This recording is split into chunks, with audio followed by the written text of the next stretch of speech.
There have been horrible wildfires in Hawaii. At least over 100 have been killed, and that's after a search of only about 2 or 3% of the area that came under these wildfires. Tulsi Gabbard, former Congresswoman, presidential candidate, joining us now as a senior member of our team here on Sekulow.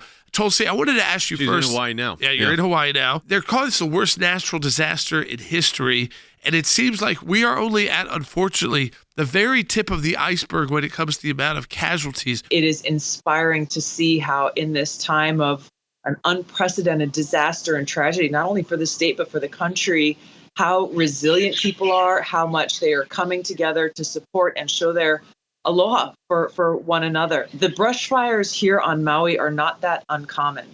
This island often experiences drought, and it often experiences small brush fires that pop up during different parts of the year, especially during the drier months of the summer. The problem here is when you take those small brush fires, add to that these 90, 100 mile an hour winds coming from this hurricane, an undermanned fire department, and a whole confluence of other events. This is how not only one, but multiple fires started, and how really it was within a matter of just a few hours. I spent yesterday delivering different supplies and radios and other things to these different community pods. They're calling them pods of support, where local residents can go from their area to pick up food and water and toiletries and basic supplies that they need that they have not been able to get. There are a lot of communities just north of the town of Lahaina who've essentially been cut off from the outside. It was only in the last few days that the roads in and out opened up, but they have only opened up in a very limited way.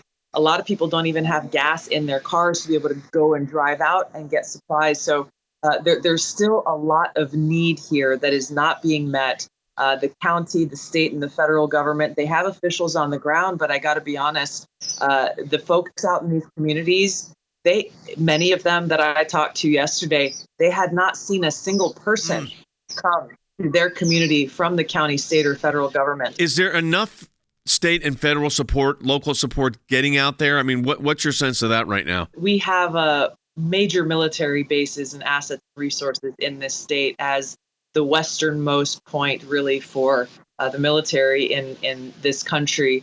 Those resources, and I've talked to some of the military commanders, they are chomping at the bit to deploy those emergency resources for the island of Maui, just as they recently did for Guam when they came under a natural disaster, just as they do with other countries who need humanitarian aid and disaster relief. They can only move and deploy all those resources if directed to by the state or FEMA. And this is where, unfortunately, there has not yet been that green light request made. Otherwise, they would already be on the way here. So this is something, I came here to be able to provide my love and aloha and support to the community, but also to try to identify where are the gaps, where's the communication not reaching to make it so that this can happen, and to get the word out so that the people here who are struggling and suffering and in need of that support can actually get what they need.